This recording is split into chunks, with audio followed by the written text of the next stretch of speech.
É com grande satisfação que retomo o tema do nosso estudo nesse grupo, que é Luz no Caminho.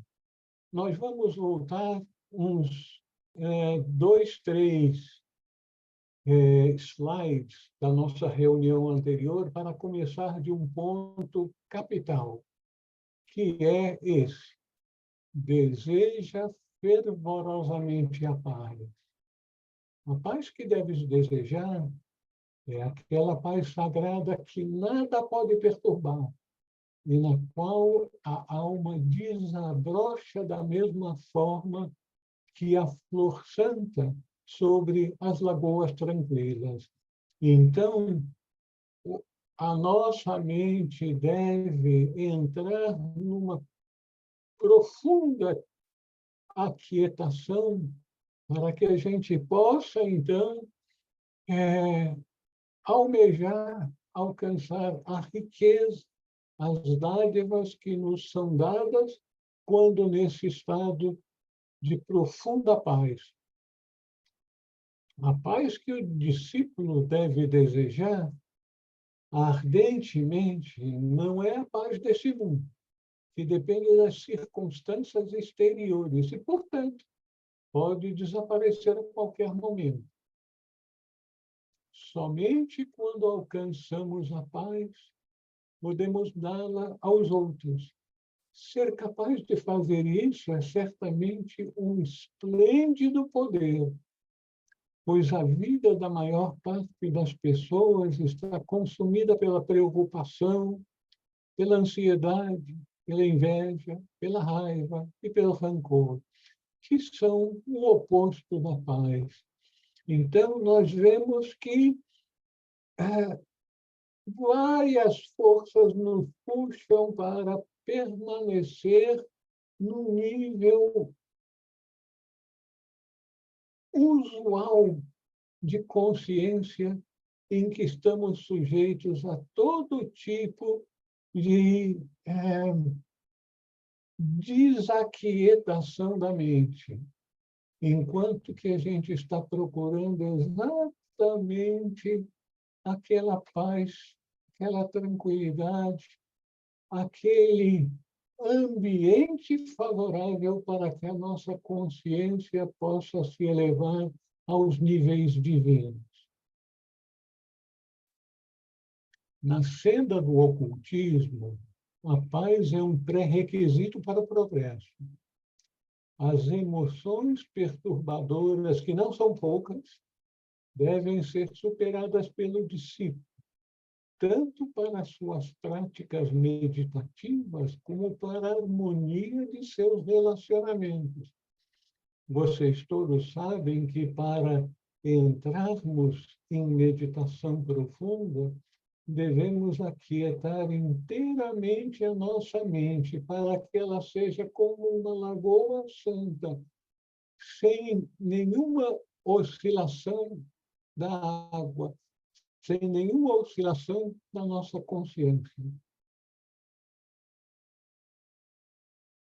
A paz interior é a anticâmara do samadhi.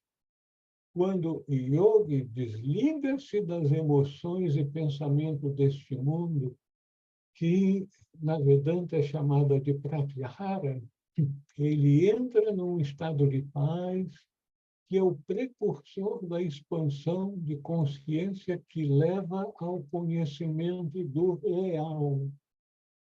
O real não tem nada a ver com aqueles seres que nasceram de família real.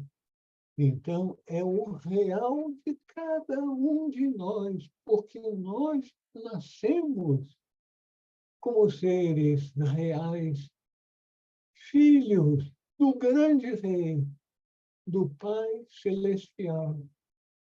E toda a nossa vida é voltada para que a gente possa retornar à casa do Pai. Aquela consciência plena de quem nós somos e o que estamos fazendo nesse mundo. É nessa paz que se dá o desabrochar da alma. A consciência totalmente retirada do mundo exterior e direcionada para o mundo da consciência superior, onde impera a paz, a luz, o amor e a alegria. Esse estado é referido por Jesus como nascer de novo. Nascer, a nossa consciência ser direcionada por aquilo que é o objetivo último de nossa vida.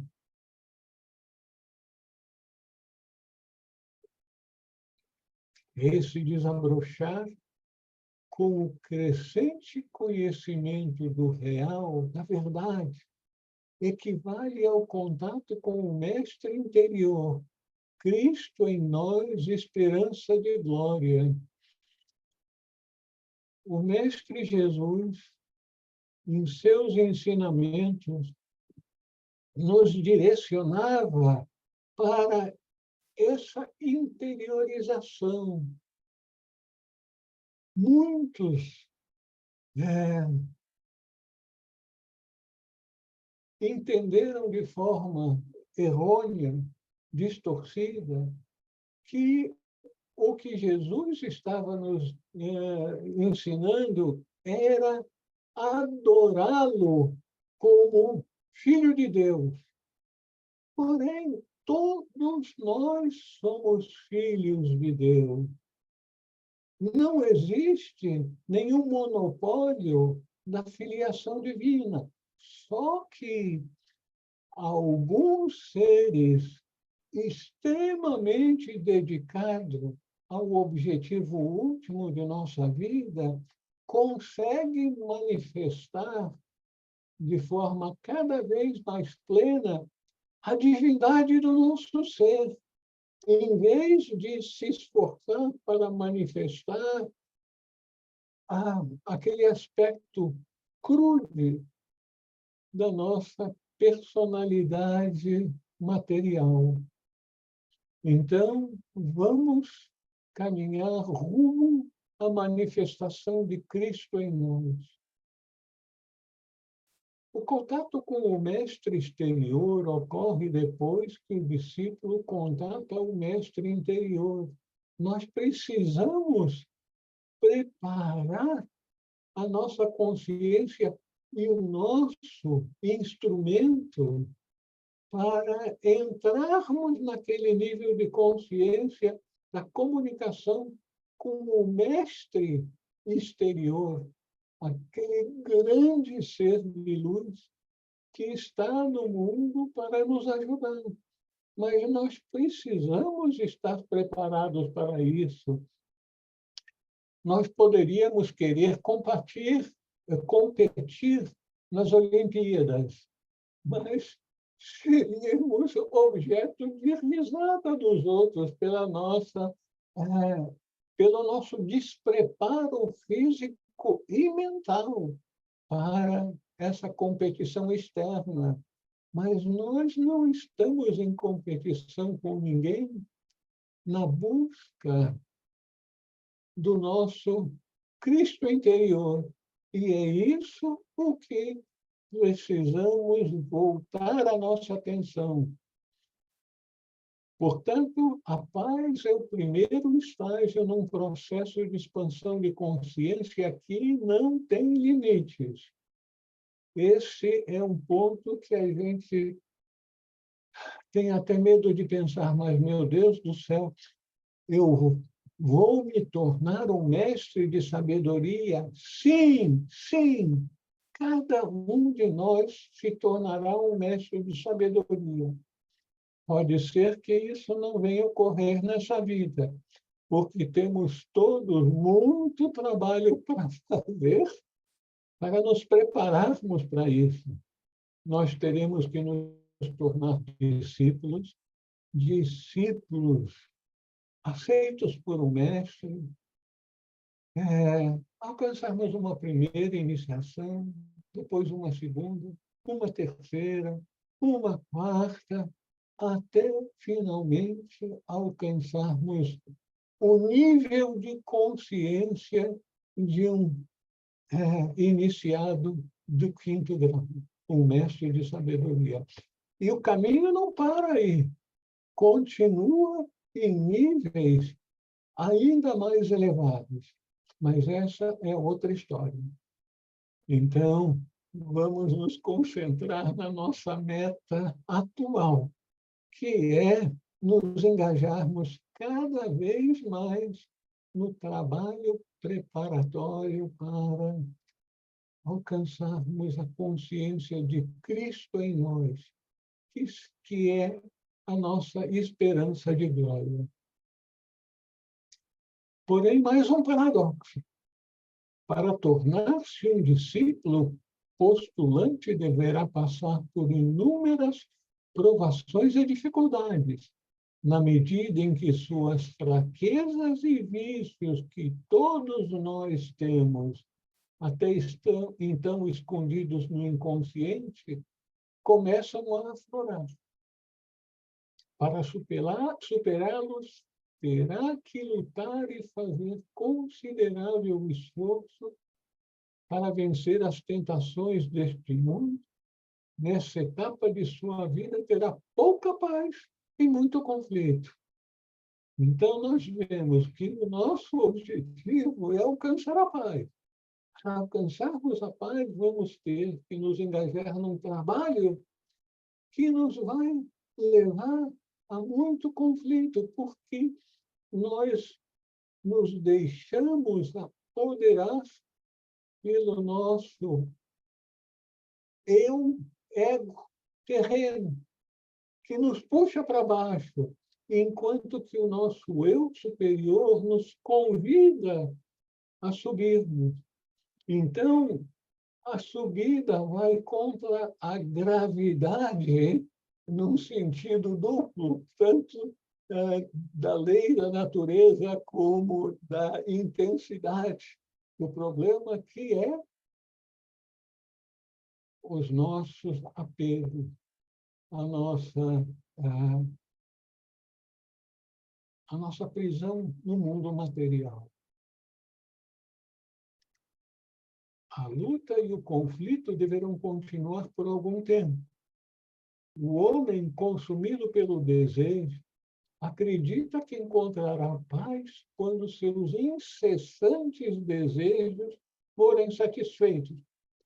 Porém, todos nós sabemos, pela experiência, que isso não é verdade. Ao cedermos aos nossos desejos, não alcançamos a paz. Depois de um curto período de gratificação dos sentidos, a insatisfação retorna para nos atormentar. O nosso pequenino ego diz: eu quero mais, você não gostou? Que coisa boa, vamos procurar mais essa sensação maravilhosa. Mas, ao começar a trilhar a senda, um novo campo de batalha se descortinará e as contendas serão vencidas na paz interior e não no conflito externo. Um mestre disse: a lei de sobrevivência do mais forte é a lei para a evolução do bruto, mas a lei do sacrifício é a lei da evolução do ser humano.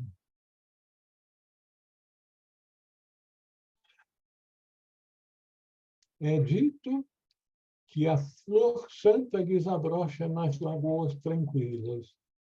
A flor santa é o símbolo e significado do lótus.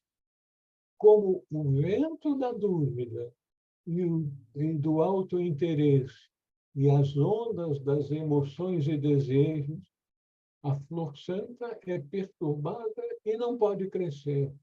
Então, o âmago do nosso ser, que está prisioneiro das nossas tendências materiais, que deseja ardentemente se doar para a nossa consciência, para que a gente possa se elevar e cumprir a nossa missão, como filhos pródigos que somos todos, que deixamos a casa do Pai com um propósito de alcançarmos a consciência divina e voltarmos e entregarmos para o Pai.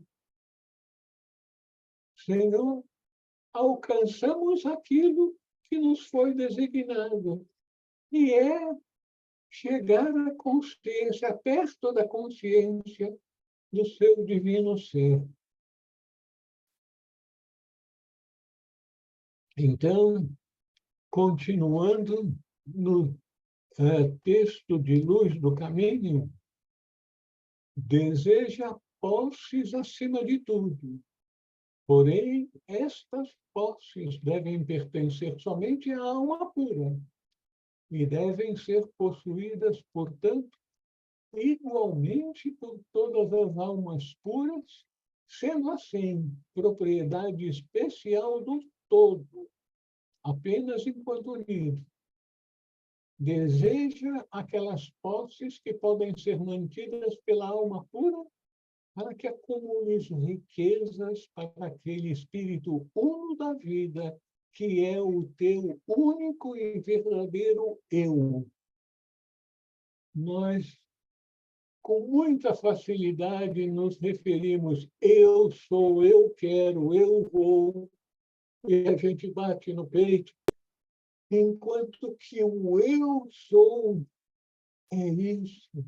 É o divino em nós que se manifesta de uma forma pura, altruísta. Não é eu quero, é eu dou, eu facilito, eu compartilho, eu amo, eu não exijo. Devemos desejar as posses que podem ser levadas deste mundo. Estas não são as posses materiais nem o status, porque todas elas serão deixadas para trás, juntamente com o nosso corpo por ocasião da morte. Então, não adianta nos apegarmos a posses materiais, a status. Eu fui deputado, eu fui senador, eu fui até mesmo um ministro. São pouquíssimos os que chegam a ser presidente, então eu estou mencionando esses outros níveis de status material.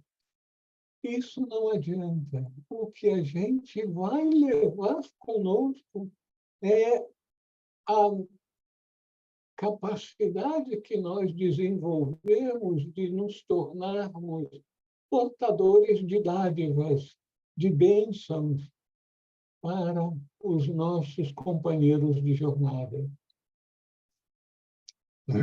Só levamos deste mundo as qualidades desenvolvidas e os méritos kármicos gerados ao longo da vida terrena.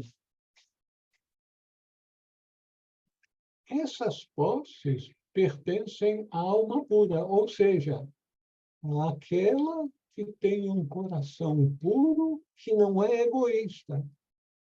Com isso, essas posses serão igualmente possuídas por todas as almas puras. É o significado de Alaya. Então, nós estamos sendo convidados para uma revolução. Meu Deus do céu, revolução? Tem tantos governantes aí que chamam por revolução. Nós estamos sendo convidados para uma revolução interior. Não é uma revolução do povo, das instituições, é uma revolução interior, em que mudamos a sintonia. A meta do que estamos buscando não é buscando coisas para si, mas buscando capacitações para sermos,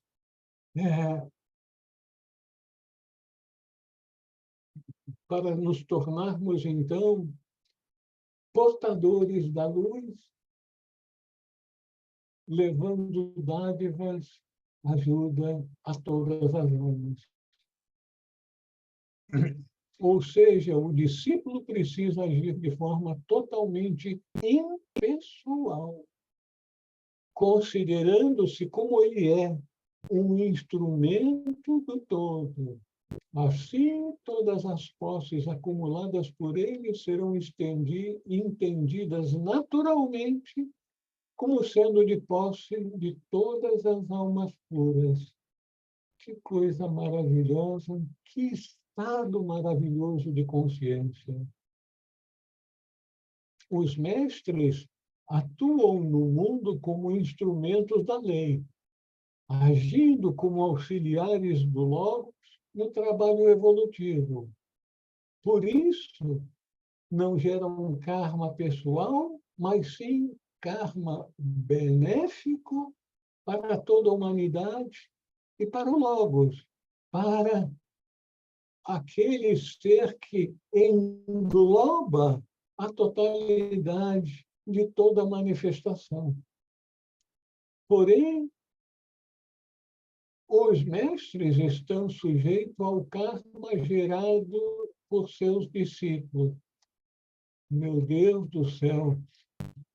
Já imaginou que sentimento altruísta que o mestre, que aquele que almeja se tornar um mestre, um discípulo avançado, deve ter a coragem e o altruísmo para absorver o karma dos seus discípulos, daqueles que estão sob seus cuidados espirituais. E todos nós sabemos, todos nós estamos muito dedicados à vida espiritual. Nós meditamos, nós estudamos, nós participamos de estudos em grupo, estamos realmente dedicados, mas nós temos a consciência que ainda não somos perfeitos, que nós temos falhas, que nós temos certas fraquezas, e por isso nós estamos em busca de uma expansão de consciência, de melhorarmos espiritualmente, e nesse processo nós temos que ter um altruísmo tal para compartilharmos aquilo que nós sabemos, aquilo que nós conseguimos alcançar com outros postulantes, com outros buscadores, sabendo que ao fazermos isso, como facilitadores, nós vamos nos unir a esses irmãos e irmãs e vamos então assumir parte do karma deles. E uma boa parte do karma dos buscadores da luz ainda é um karma negativo. Então, é preciso muita dedicação, altruísmo e coragem para trilharmos esse caminho.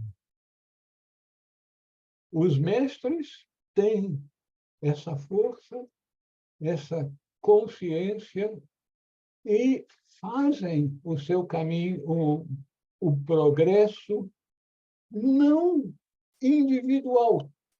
Ele ocorre também, mas o progresso é para distribuir, para entregar a todos aqueles que estão buscando juntamente com o mestre o caminho para o alto.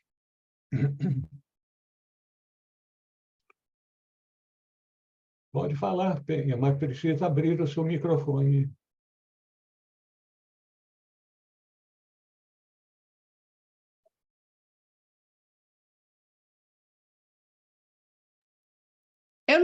eu não entendi essa outra parte aí, como se, por exemplo, se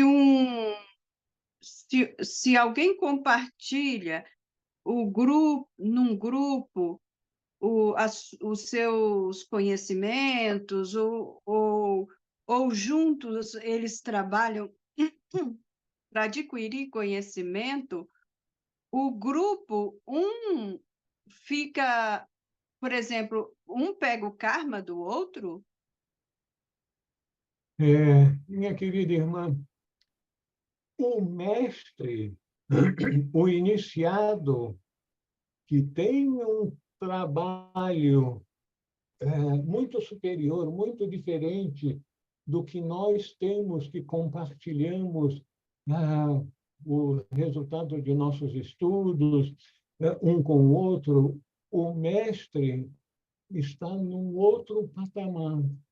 Ele como que acolhe essas almas buscadoras, acolhe em sua aura e, com isso, ele como que absorve as vibrações da alma desses discípulos seus. E, nesse sentido, é que ele, então, compartilha do karma. Não só compartilha os anseios dos seus discípulos, mas compartilha o karma dos seus discípulos. Nós aqui não compartilhamos o karma um do outro, a não ser num sentido bem amplo de que todos nós, membros da família humana, compartilhamos do karma da humanidade. Mas o mestre compartilha num sentido muito mais direto, pessoal, por causa da sua compaixão. Ele como que se une, traz o discípulo para a sua aura, e o discípulo, com suas vibrações positivas e negativas, faz com que o mestre absorva. Imagine, para termos um termo de comparação, quando nós vamos para uma aula, para um cinema, em que tem alguma pessoa com uma doença altamente contagiosa, as pessoas perto daquele indivíduo com essa doença contagiosa vão ser contagiados com aquela doença. As nossas vibrações negativas são como que contagiantes. E é nesse sentido que o mestre absorve parte do karma dos seus discípulos. Só que o mestre conhece as práticas capazes de purificar essas vibrações negativas que ele absorveu. Nós provavelmente ainda não sabemos essas técnicas.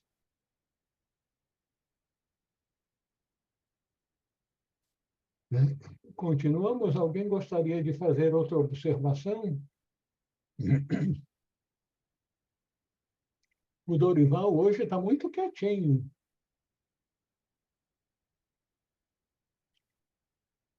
Busca o caminho.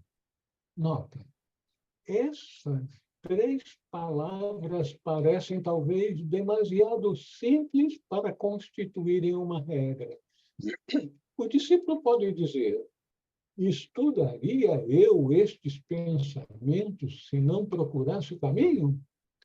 No entanto, o mestre diz: não te apresses em seguir adiante. E agora ele vai dizer por quê.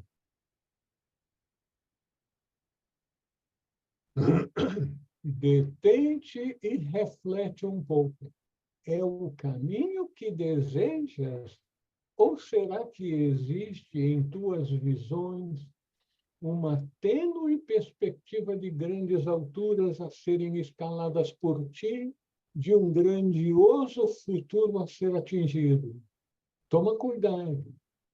A senda deve ser buscada por si mesma e não em função dos teus pés que a trilharão. O mestre está mostrando aqui que conhece profundamente a natureza humana da maior parte da humanidade. Os seres humanos estão sempre buscando para mim. O que eu posso tirar disso? Eu vou a essa reunião, o que eu posso tirar disso? São pouquíssimos aqueles que vão a uma reunião para contribuir para aquela reunião.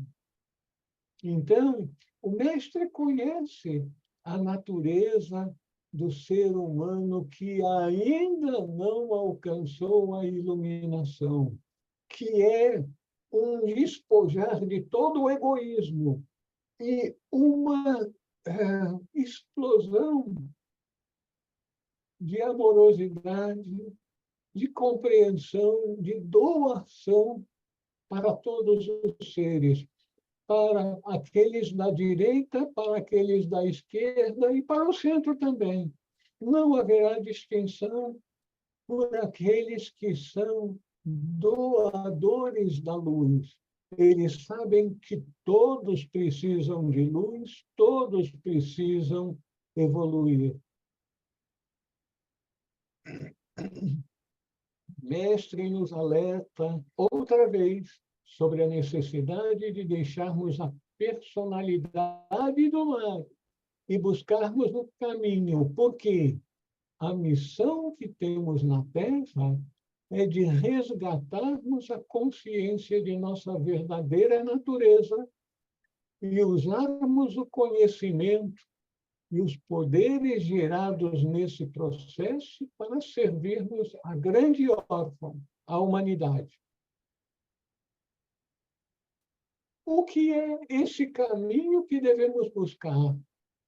É o milenar processo de autotransformação, utilizando os vários instrumentos conhecidos, que são chamados dos yogas, que nos permitirá manifestar o que já somos.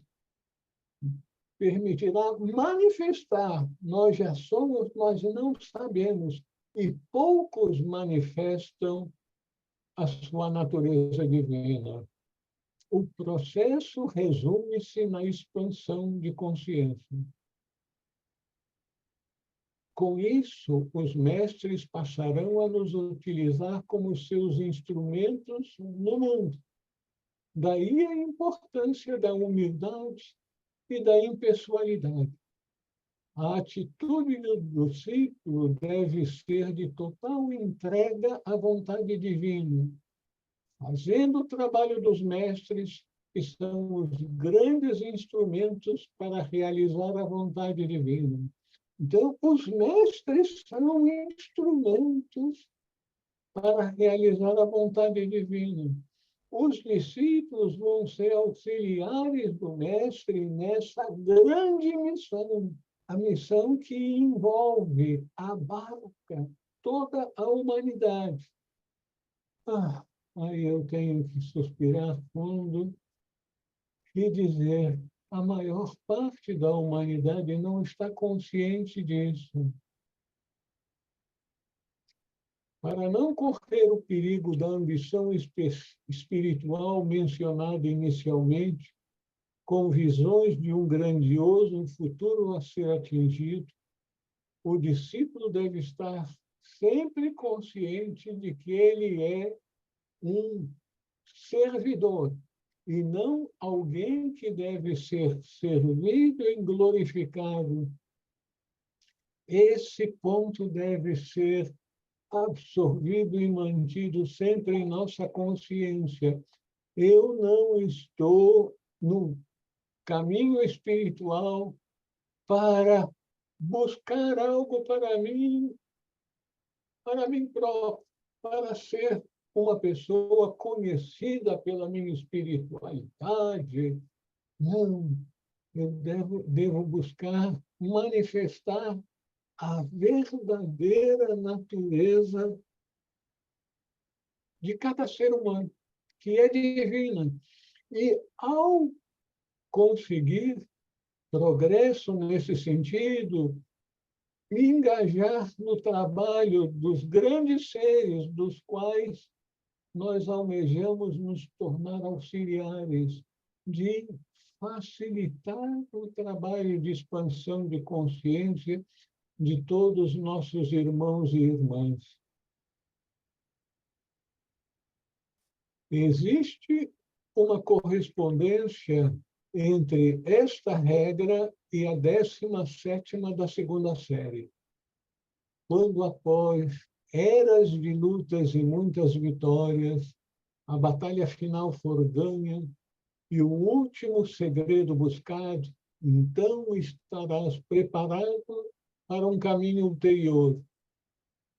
A regra correspondente da segunda parte referida pelo mestre é: indaga do mais íntimo, do uno, o segredo final que ele guarda para ti ao longo das eras.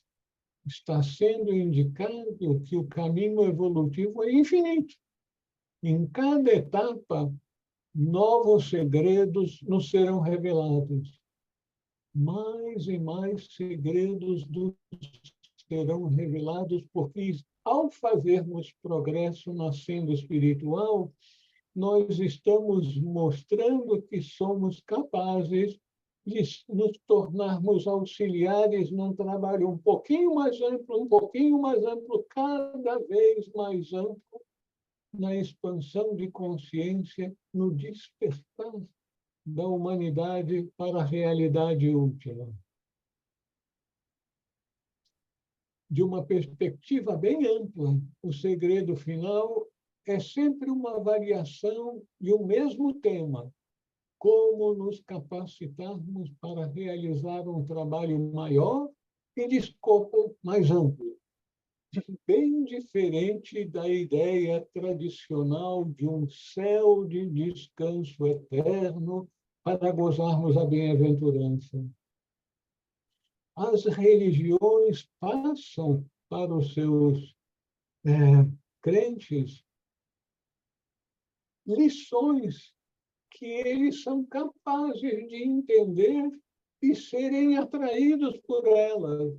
Mas o processo evolutivo continua sempre.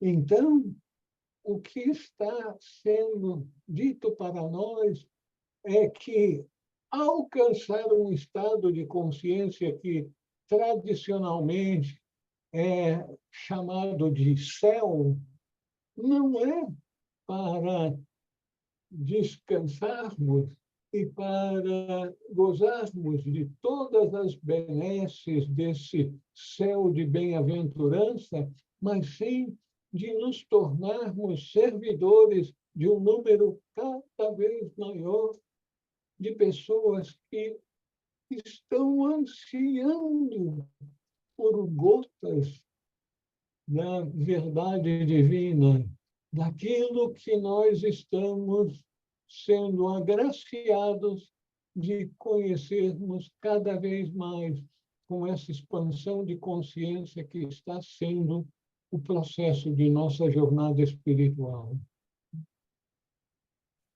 A ideia de descanso reflete a necessidade do corpo físico, de nossa natureza inferior, não de nossa natureza divina.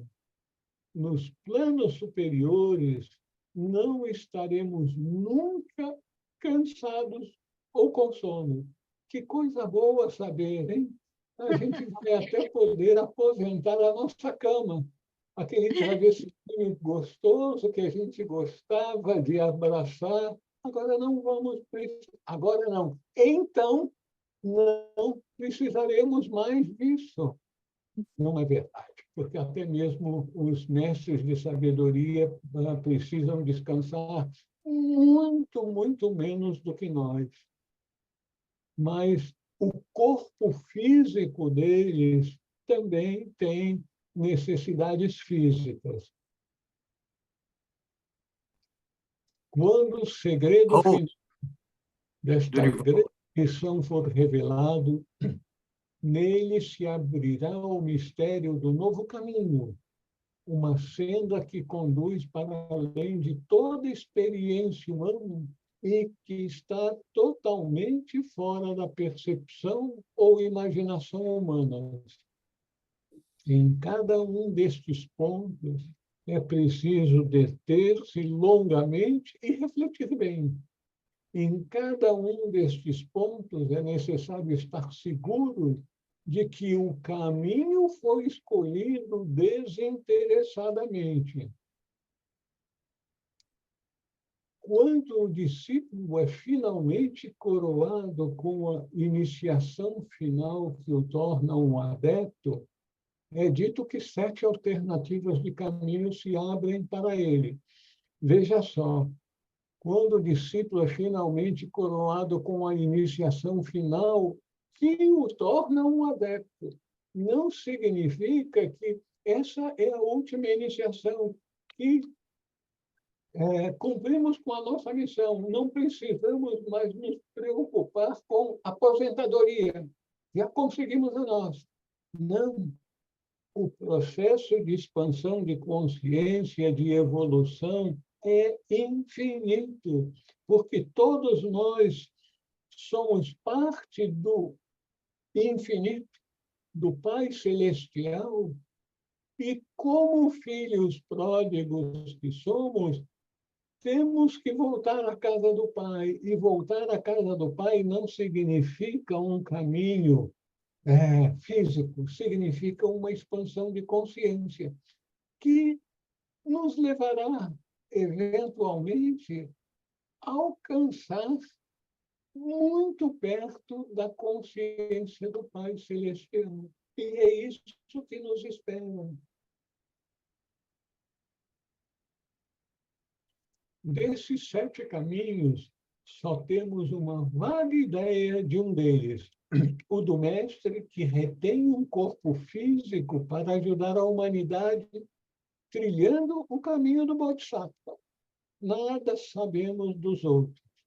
Portanto, antes de uma escolha do que caminho queremos seguir quando alcançarmos o adeptado, que esperemos não estar tão longe de nós, nós temos que ter aquela convicção que nós estamos no caminho, que vamos alcançar essa meta e que cada dia de expansão de consciência, de estarmos cientes de quem nós somos, o que estamos nesse mundo, qual é a nossa missão de vida nesse mundo. O caminho, a meta do caminho estará mais próxima de nós.